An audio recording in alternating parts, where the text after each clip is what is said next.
જયનો અવાજ બિલકુલ આવ્યો નહીં. અમારી બાજુ બોલતા નતા એટલે અમે અહીંયા આવ્યા. અહીંયા એવું જ થયું. જય શા માટે બોલવામાં આવે છે?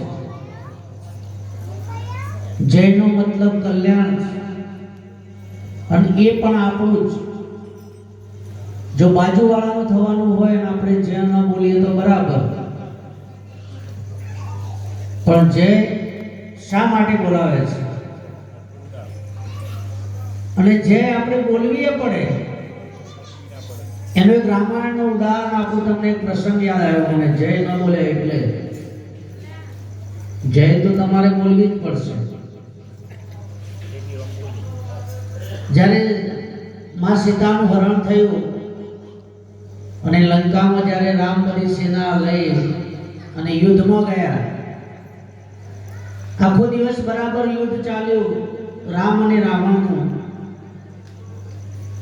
સોજ પડી, બધા સૌને તંબુમાં ગયા. એના પછી વાનરો લડવા લાગ્યા.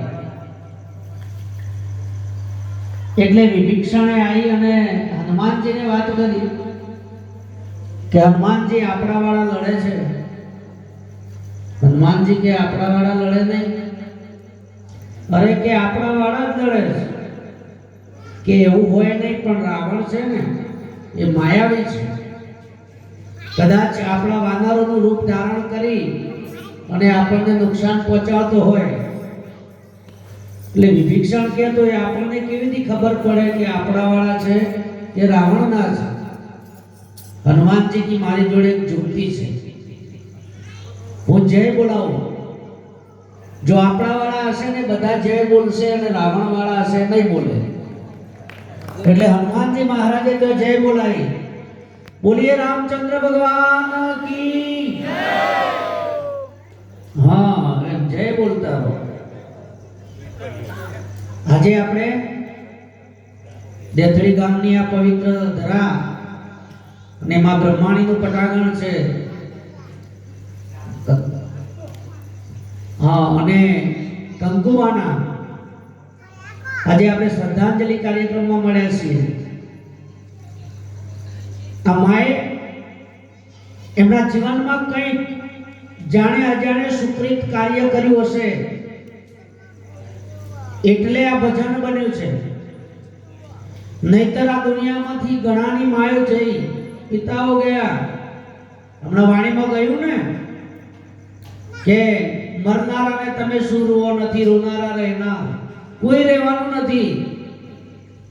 પણ આ માએ કોક એવું સુકૃત કર્યું હશે અને ક્યાંક આવી સભામાં જઈને પરમાત્માની સાક્ષીએ એમનો સંકલ્પ હશે અને એ સંકલ્પ એમના દેહે, જ્યાં સુધી આ દેહમાં પ્રાણ હશે ત્યાં સુધી કદાચ એમાં સફળ ના થાય. પણ પરમાત્માએ આજે એમની ફોટાની સાક્ષીએ આ ભજન બનાવ્યું છે. આ ભજન એટલા માટે છે અને એ પણ માણસને છે. 84 લાખ યોનિમાં આપણે ફરતા કોઈ જન્મનું કર્મ અને કોઈ જન્મનું પુણ્ય લઈ અને આજે આપણે મનુષ્ય જન્મ પ્રાપ્ત કર્યો છે. મનુષ્ય જન્મ મોગો મળે નહીં દૂસરી વાર.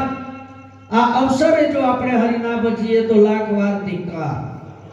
પરમાત્માને ભજવા માટે આ ટાણું મળ્યું છે આપણને. અને એ તુલસીદાસ મહારાજે કહ્યું છે कि जब तक रहेगी ये जिंदगी फुर्सत मिले नहीं काम से. जब तक रहेगी ये जिंदगी फुर्सत मिले नहीं काम से. कुछ ऐसा समय निकालो और प्यार करी लो श्री राम से. परमात्मा ने भजवानी વાત કરી છે તુલસીદાસ મહારાજે. અને આપણને આ ટાણું મળ્યું છે, પ્રાપ્ત થયું છે. અને એમાં આપણે જે પરમાત્માને યાદ કરીએ ને એમાં પરમાત્માના ઉપર કોઈ ઉપકાર નથી કરતા. કારણ કે આપણે એને કોલ આપીને અહીંયા આવ્યા છીએ. જ્યારે આપણે માના ઉદરમાં હતા, ગર્ભમાં, એ સમયે આપણે મળમૂત્રના વચ્ચે બરાબર વીંટાયેલા હતા.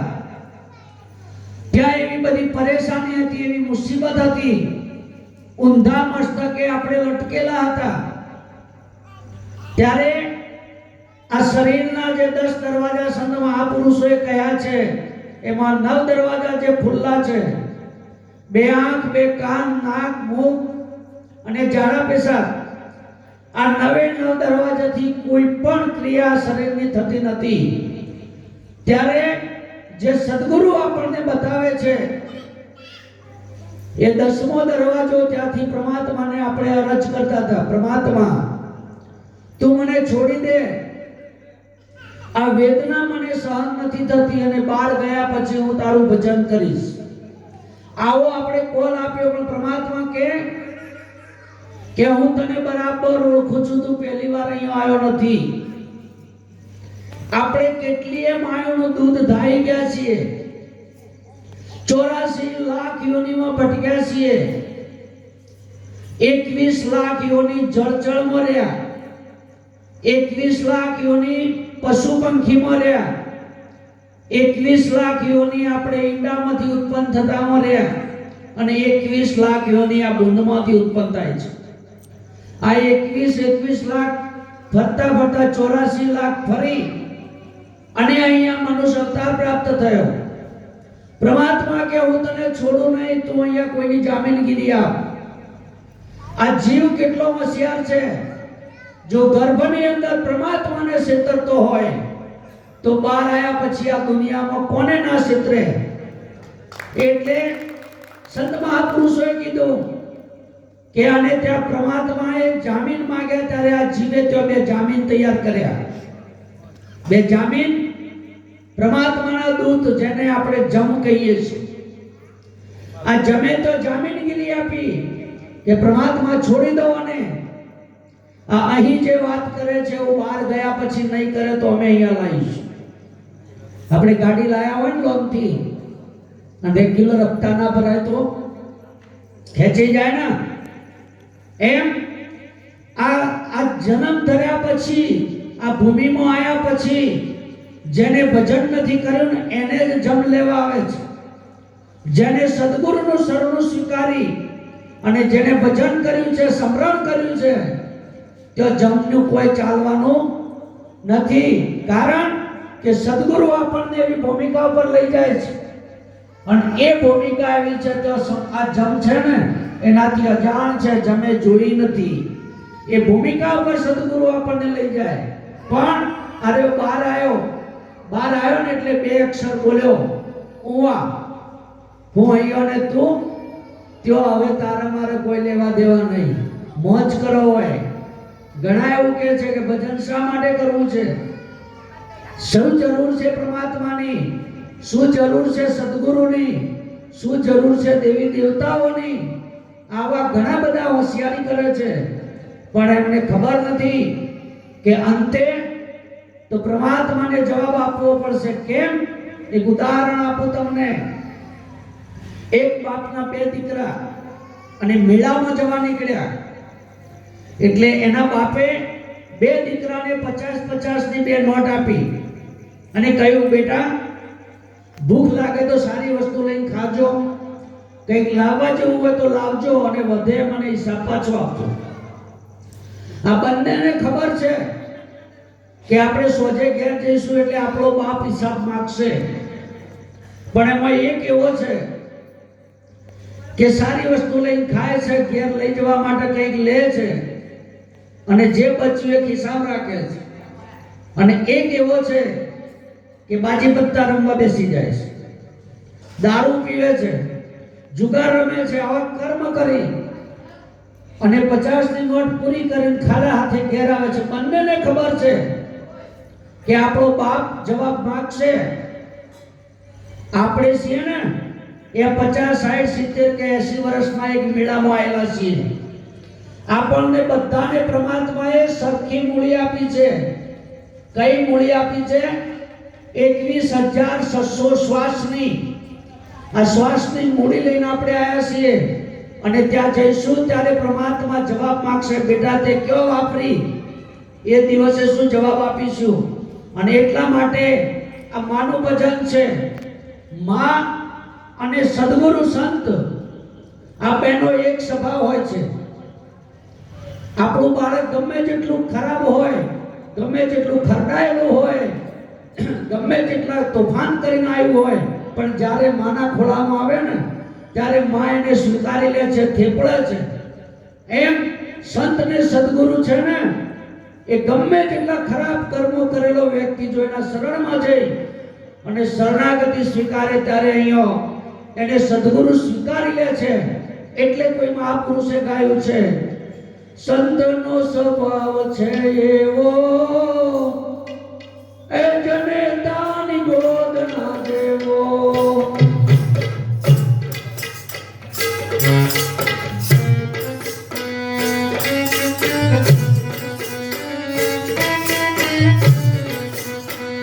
સંતનો સ્વભાવ છે એવો જનેતાની ગોદ ના દેવો.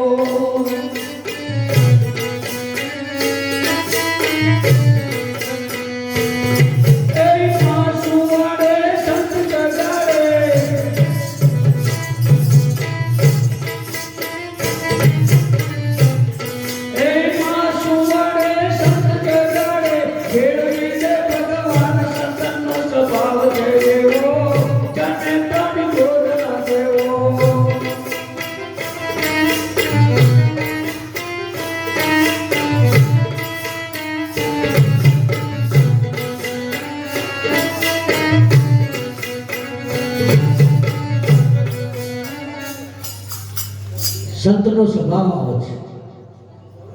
ઘણા એવું કે અમારે ગુરુની જરૂર નથી, અમારા મા બાપ છે એ અમારા ગુરુ છે. સનાતન સત્ય વસ્તુ છે કે આ જીવનમાં સૌ પ્રથમ જો આપણને ગુરુ મળ્યા હોય એ મા બાપ છે.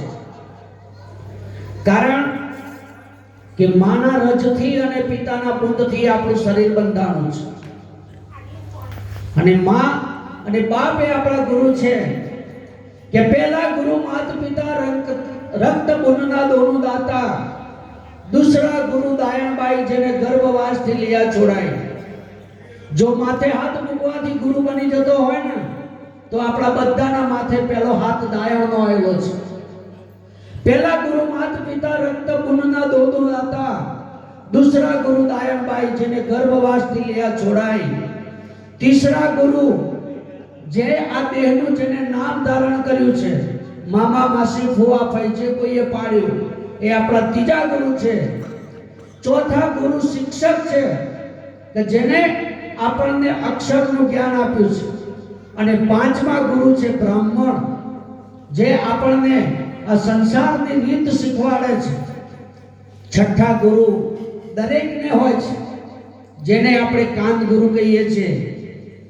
કંઠી બોધે, કાન ફૂંકે, ધર્મથી ઢોકળા પાપથી છેટાવો ઉપદેશ કરે.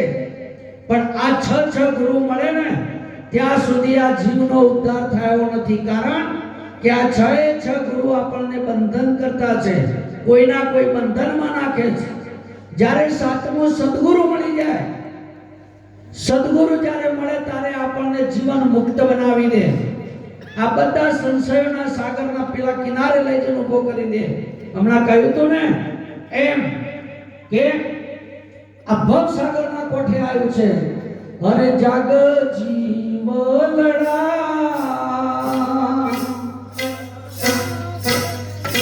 ભવ સાગરના કોઠે આવેલો નાવડો છે.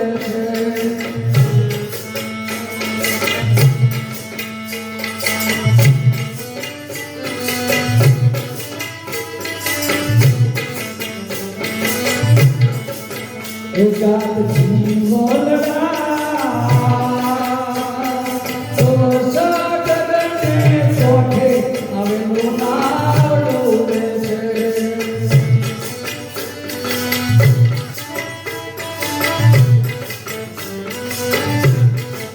એ તારી નામ મોરે મને વટોળના,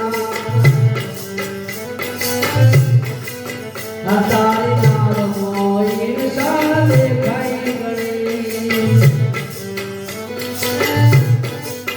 એ તારે દોરા ધાગથી કામ નહીં રે હરે જાગ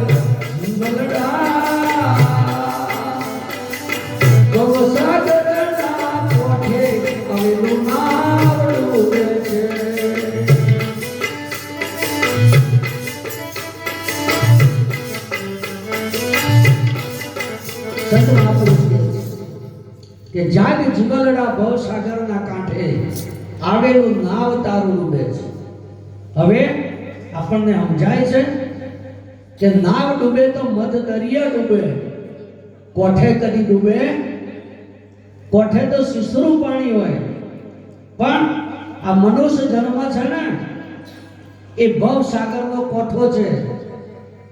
આ કોઠા આવેલું જો નાવ ડૂબાડ્યું, કોઈ પણ જો ભૂલ થઈને આપણાથી, તો આપણે પેલા કોઠે જઈ શકવાના નથી. અને ક્યો અટવાઈ જાય છે માણસ. અને એટલે સંતો કહે છે, ઘણા એવું કે અમે જીવનભર દારૂ નથી પીધો, જીવનભર કોઈ એવું કર્મ નથી કર્યું, તો સદગુરુ કેમ પ્રતિજ્ઞા આપે છે? પણ દારૂ પીવે એને દારૂડિયો કહેવાય, અને મોણા ના કહેવાય. હો, સંત અને સદગુરુ છે ને એ મોણા બનાવવાની ફેક્ટરી છે.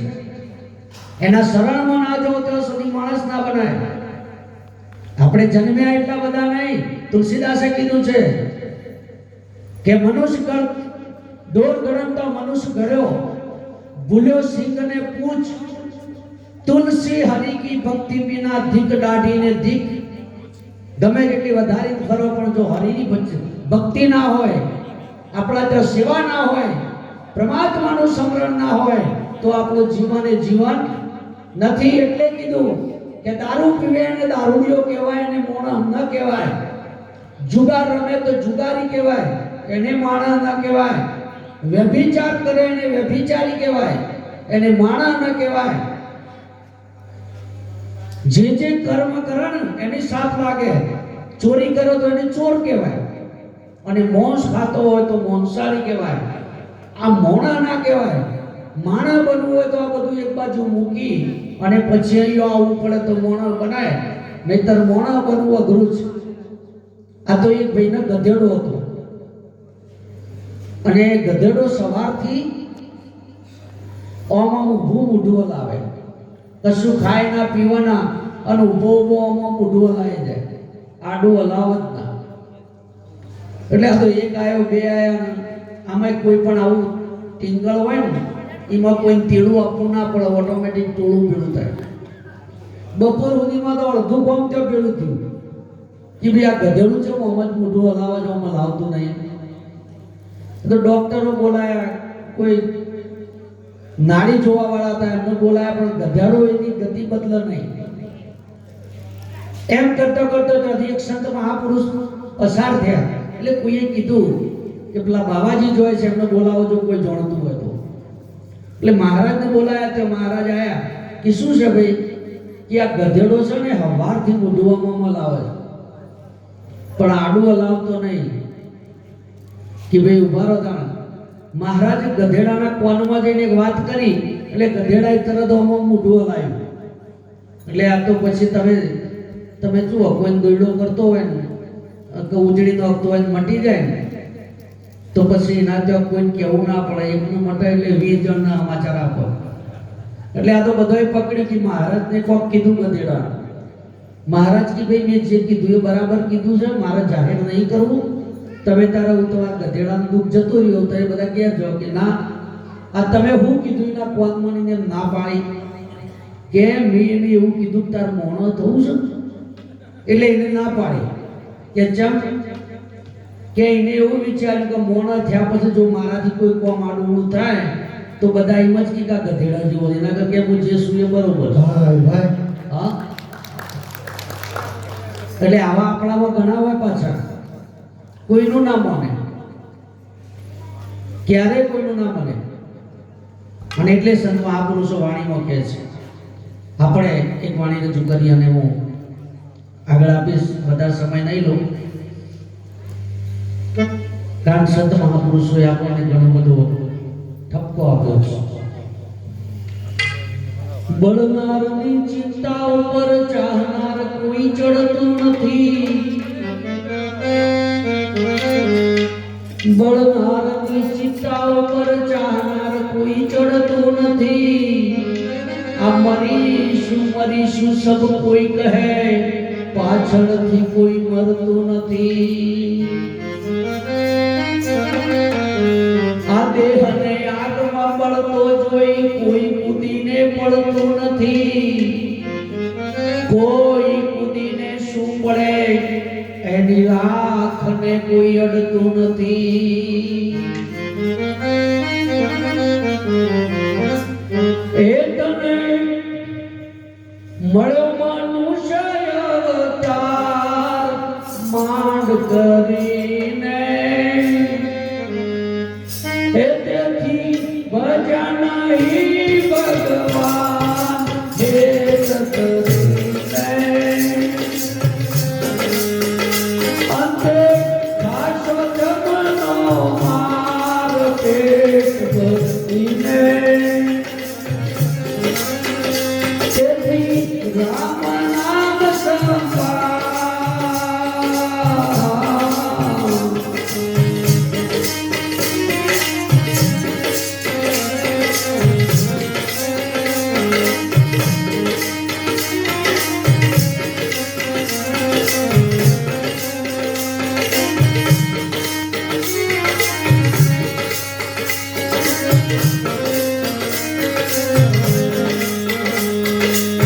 ગઈ પડતાશી ફેર નહીં આવે મૂર્ખનું જગમાં।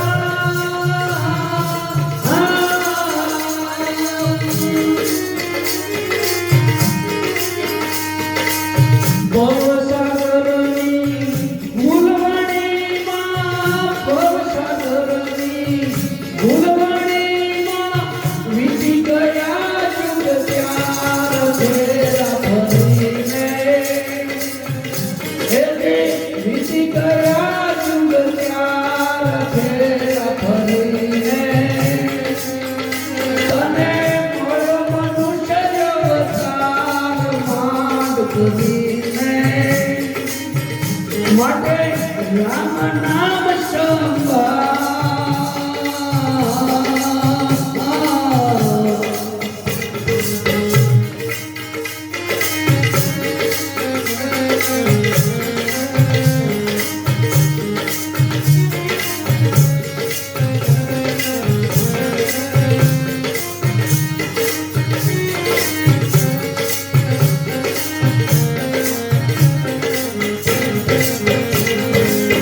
જોઠરાની માં જુગ તે રાખ્યો નવમાસ નિરાધાર।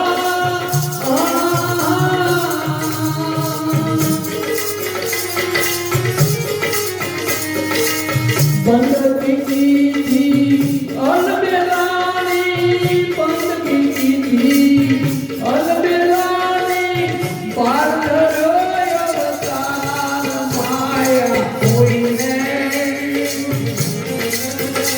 એથી પાર કર્યો અવતાર માયા કોઈને, તને મળે મનુષ્ય અવતાર માંડ કરીને, એ મુખે રામ નામ સંભાળ।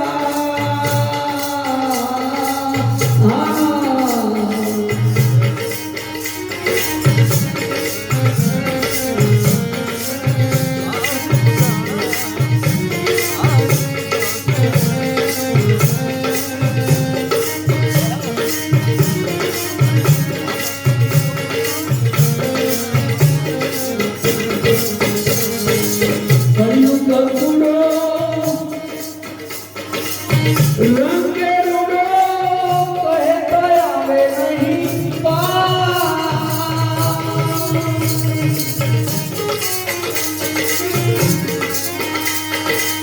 કળિયુગ રૂડો રંગે રૂડો કહે તો આવે નહીં પાર।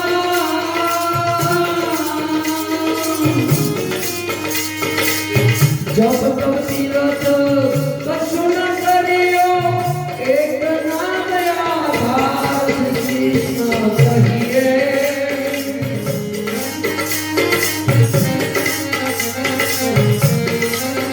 એક નામ આધાર શ્રી કૃષ્ણ કહીએ, તને મળ્યો મનુષ્ય અવતાર માંડ કરીને, માટે રામ નામ સંભાળ।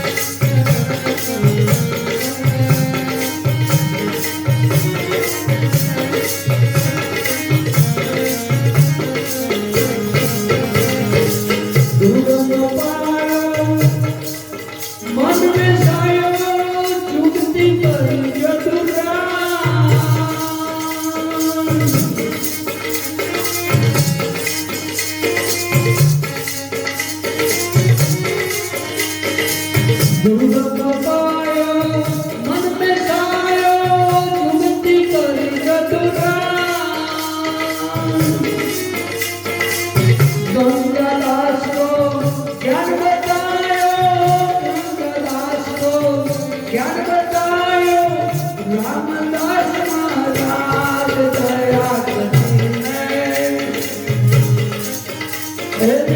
रामदास महाराज दया करीने तने फल मनुष्य अवतार मान करीने मुझे राम नाम सवा